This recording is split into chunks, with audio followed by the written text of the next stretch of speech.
So in this class we shall discuss something about vicars foreign. Vicars foreign, canons 553 to 555. Various neighboring parishes are grouped together in large districts called a vicariate foreign. Vicariate foreign is that various neighboring parishes are grouped together. Various neighboring parishes are grouped together or put together. A vicar foreign, also called a dean or archpriest,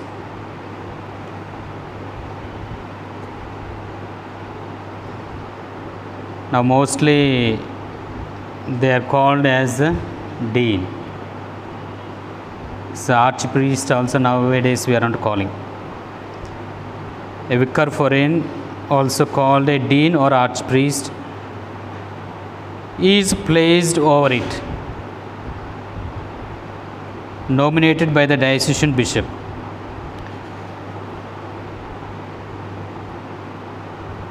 He is nominated by the diocesan bishop and placed over the vicariate foreign. His role is above all to coordinate the pastoral activity. His responsibility is to coordinate the pastoral activity,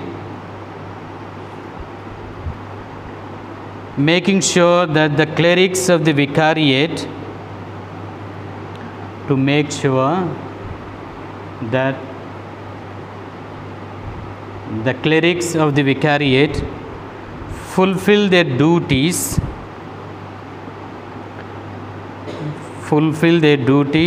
and conduct themselves in a dignified way,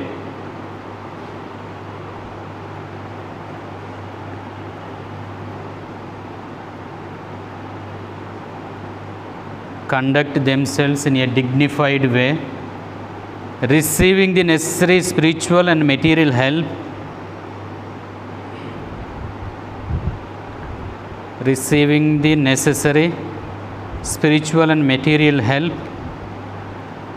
and watching over the decorum of the liturgy,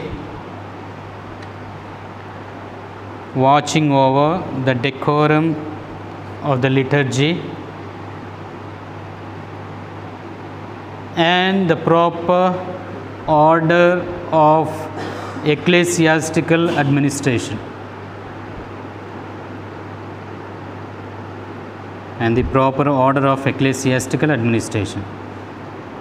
So these are the responsibilities of vicar foreign.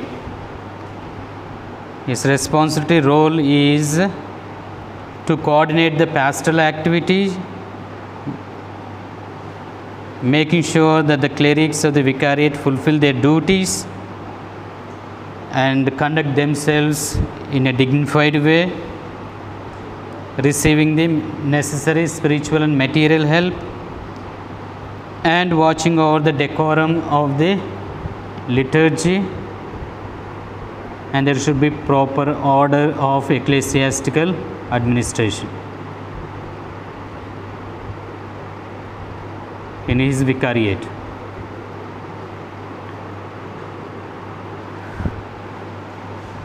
Next, the rectors of churches.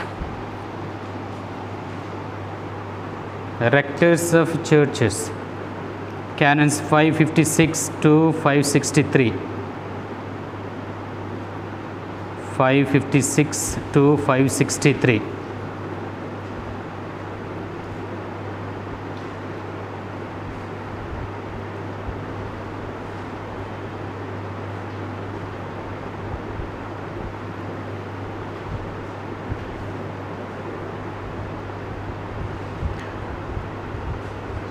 So as we know, the parochial church is the center of the liturgical and pastoral life that we have seen, right? when we dealt about the parish. It's the center of liturgical and pastoral life of the community. But there are other churches in the territory of the parish which can contribute greatly in enabling the faithful to make use of the means of salvation with more ease and variety. So, other than the parishes, there are also other churches in the territory of the parish, in the jurisdiction of the parish, which can contribute greatly in enabling the faithful to make use of the means of salvation with more ease and variety. These churches that are open to public but are not parochial.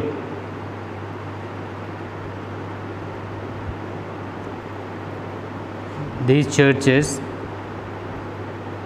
which means other than the parish church, these churches that are open to public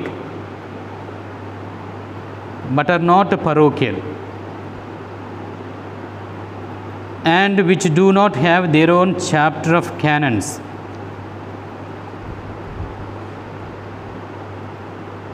and which do not have their own chapter of canons, are called rectorates.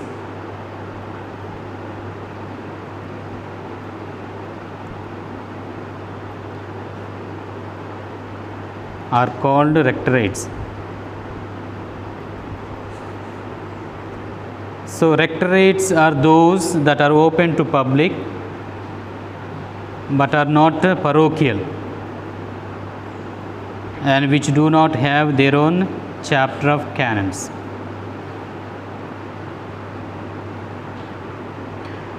The rectors of churches are priests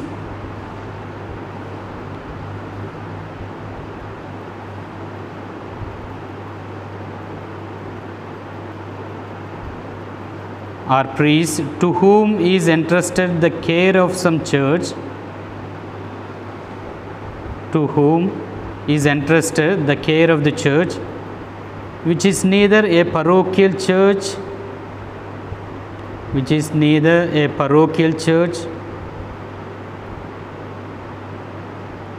nor a church attached to a chapter of canons, nor a church attached to a chapter of canons, nor a church attached to the house of a religious community, nor a church attached to the house of a religious community, or a society of apostolic life,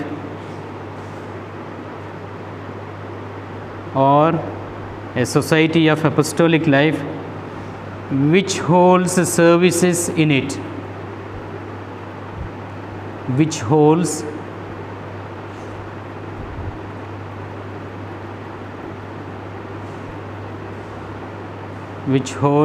services in it, liturgical service. Okay. Canon 556. So, they are priests to whom the care of some churches entrusted to them.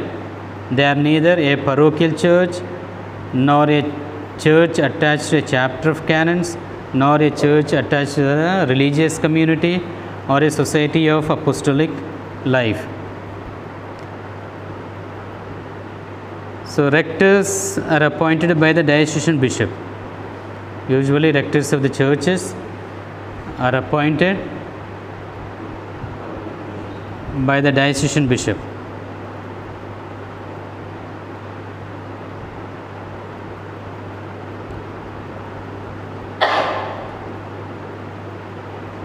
And if the church belongs to the clerical religious community or institute, the provincial will present the candidate to the bishop and bishop appoints.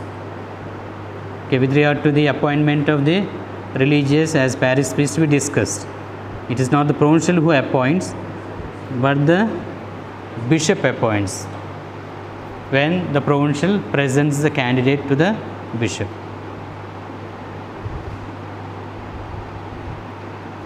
So, as we have seen, he is responsible for the liturgical and pastoral care of the church and faithful.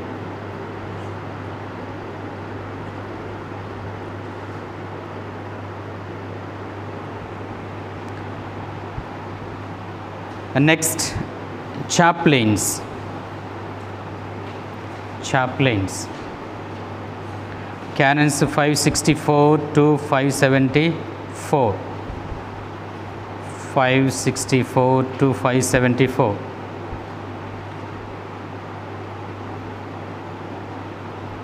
There are the communities of the faithful.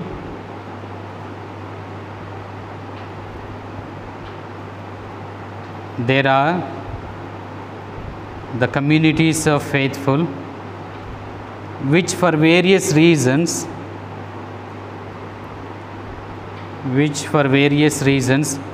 need a specific pastoral attention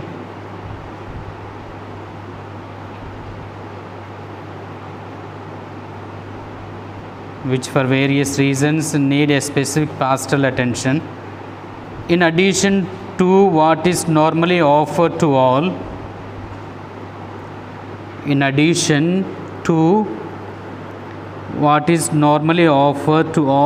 the parish.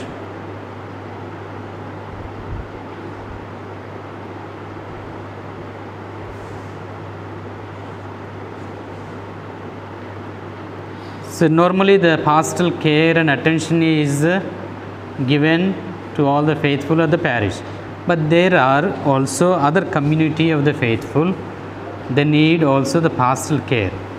For example, schools, associations, prisons, hospitals, sea voyages, it's another term, boat.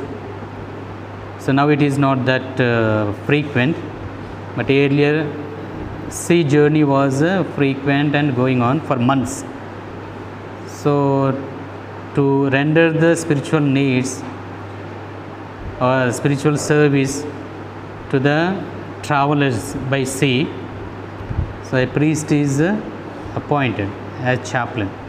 So is for sea voyages.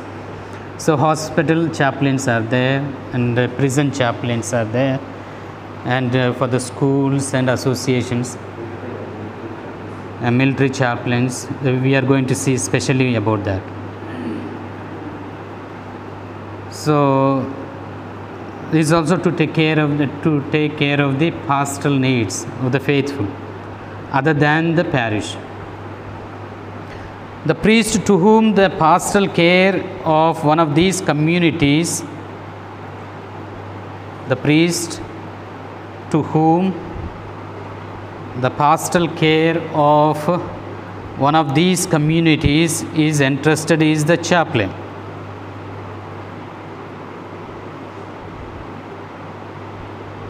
The priest to whom the pastoral care of one of these communities is entrusted is the chaplain.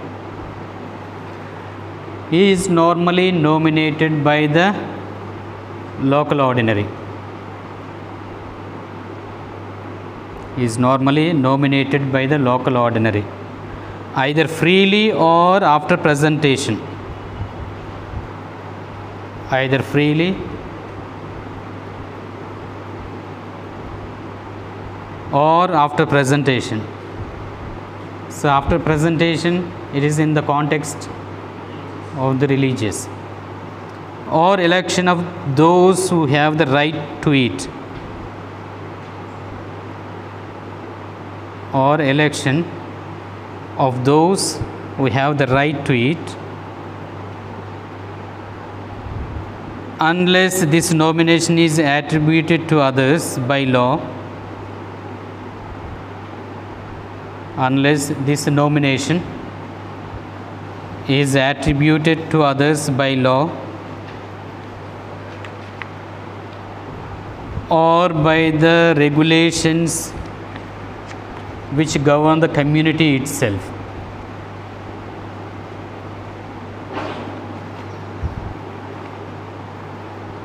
Attributed to others by law or by the regulations which govern the community itself.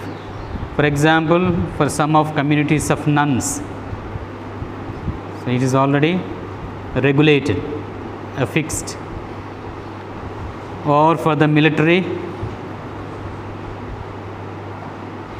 and the military services,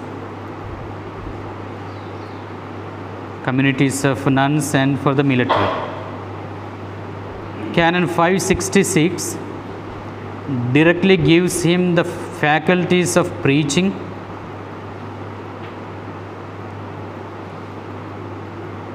directly gives him the faculties of preaching to whom?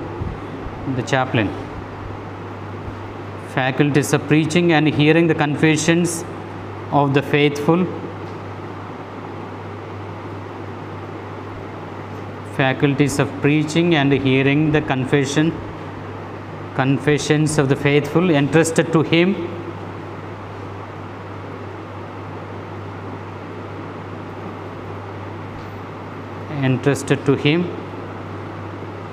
and in danger of death, of administering to them the sacrament of confirmation.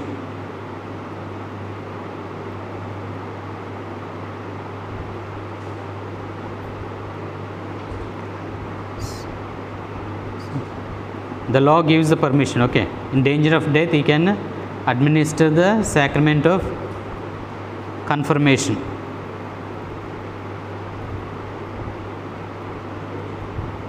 Normally, who is the ordinary ordinary minister to administer the sacrament? Bishop. Extraordinary, Vicar General, and to whom the bishop delegates.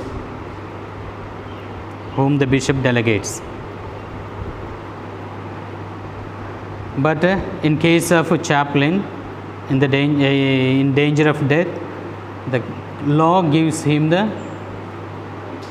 faculty. Anointing of the sick, of course, and viaticum.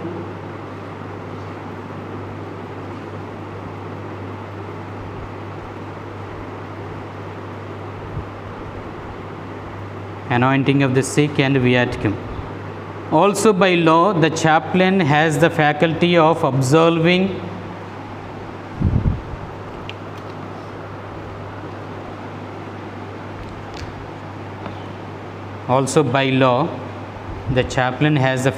of absolving from censors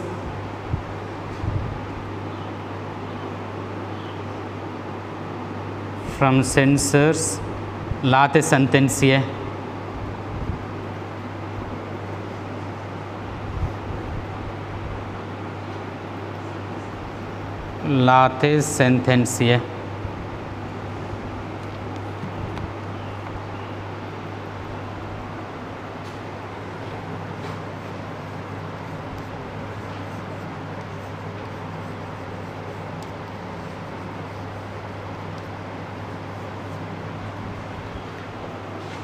What does it mean? So the penalty given automatically, ipso facto.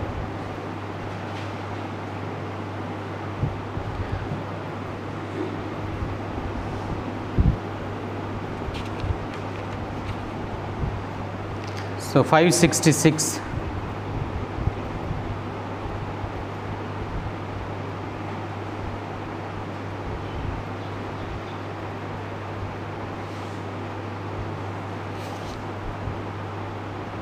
A chaplain must be, paragraph 1, the chaplain must be given all the faculties which due pastoral care demands, besides those which are given by particular law or by special delegation.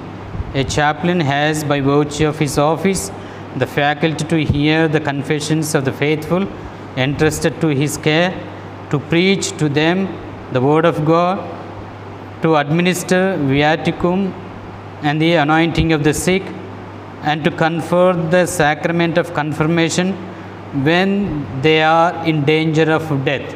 Okay, only in danger of death they can administer the sacrament of confirmation, not in ordinary when the faithful is normal, only in danger of death. So he is going to die. So that time only he can confer the sacrament of confirmation. Paragraph 2. In hospitals and prisons and on sea voyages, a chaplain has the further facility to be exercised only in those places to observe from late sentences censures which are neither reserved nor declared without prejudice to Canon 976. So if the late sententia penalty is reserved to bishop or to the Holy See, that one he cannot observe. Other than those, he has the faculty to observe. Military chaplains. Military chaplains belong to a specific structure of a personal character.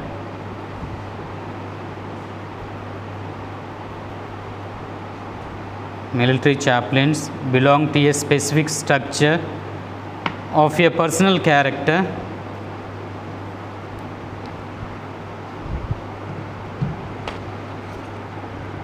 which is the military ordinaries headed by a bishop, which is the military ordinaries headed by a bishop. So earlier we had seen, right? In practice, with regard to military personnel,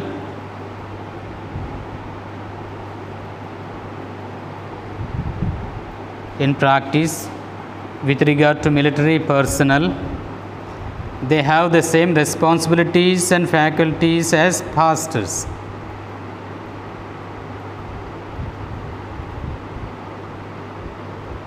With regard to military personnel, they have the same responsibilities and faculties as pastors.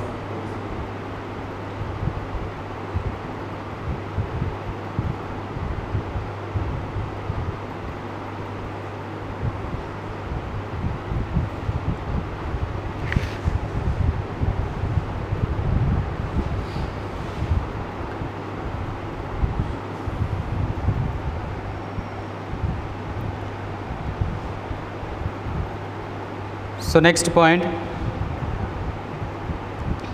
groupings of particular churches. The groupings of particular churches. Under that, the ecclesiastical province and ecclesiastical regions. The ecclesiastical province and ecclesiastical regions. Canons 431 to 434.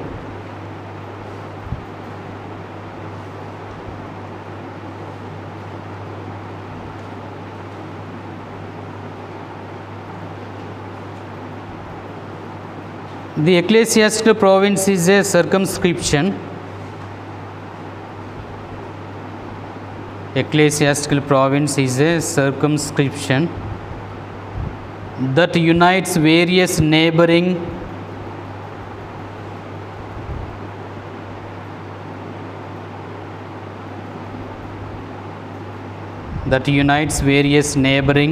as a rule all dioceses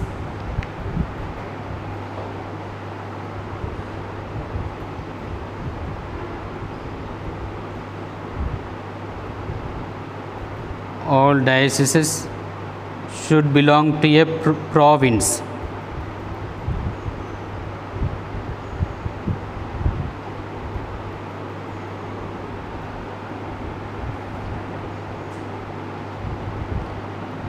All diocese should belong to a province. They are constituted by the supreme authority of the church. The ecclesiastical provinces are constituted by the supreme authority of the church. Canon 431.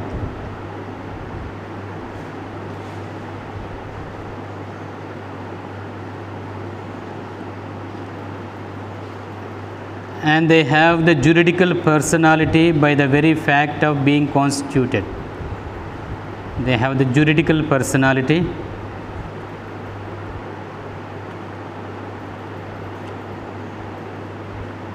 by the very fact of being constituted. Canon 432, paragraph 2.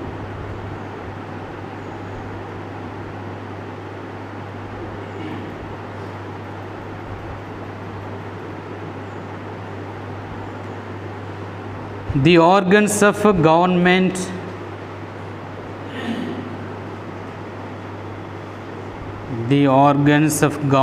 of the province are the provincial council,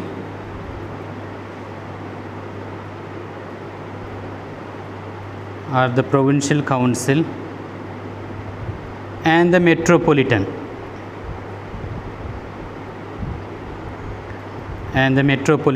Canon 432, paragraph 1.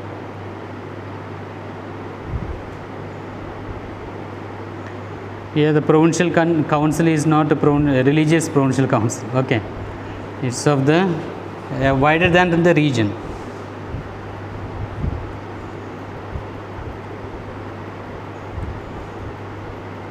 The assembly of the bishops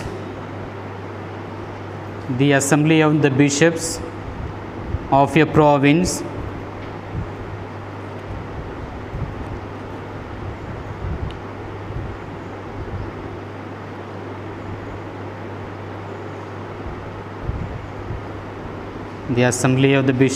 province also exercises a certain competence in it.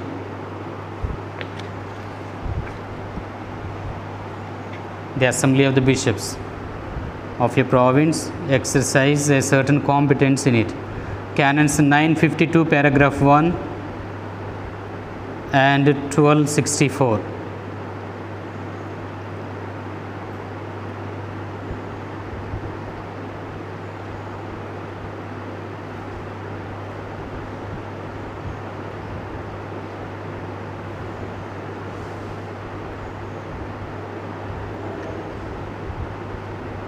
Next, the ecclesiastical region.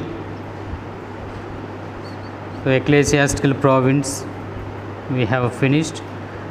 The ecclesiastical region. If the circumstances dictate,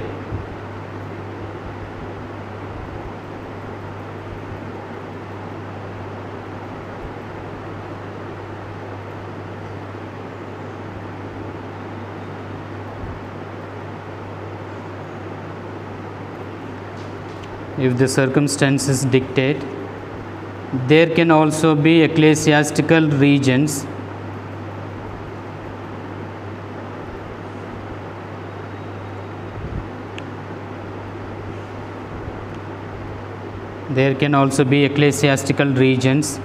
which group together various neighboring provinces.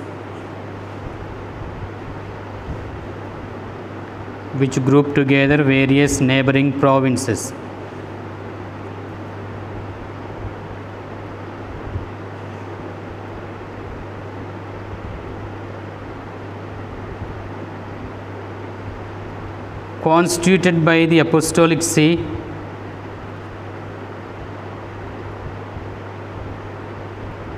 at the proposal of the Conference of Bishops.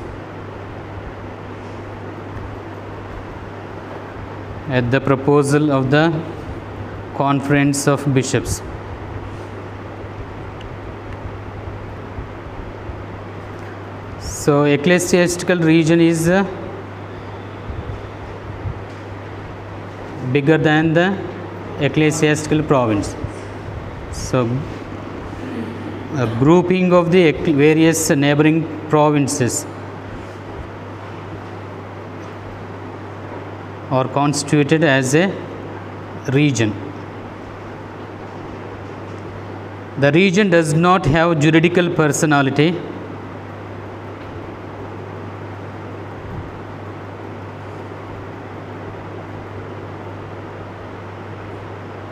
The region does not have juridical personality by law, but it can be erected as a person by the Apostolic See. But it can be erected as a person by the Apostolic See. Canon 433.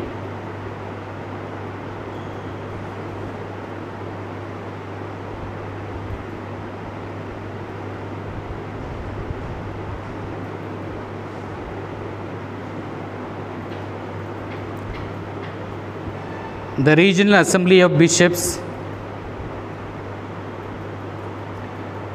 the Regional Assembly of the Bishops facilitates a common pastoral action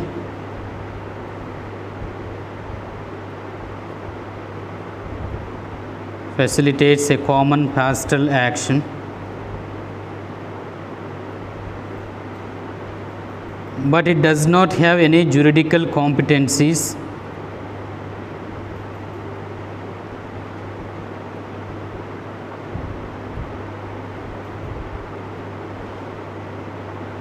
But it does not have any juridical competencies except those which are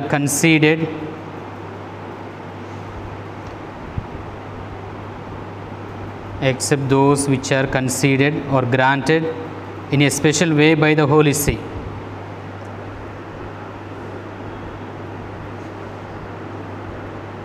Canon 440.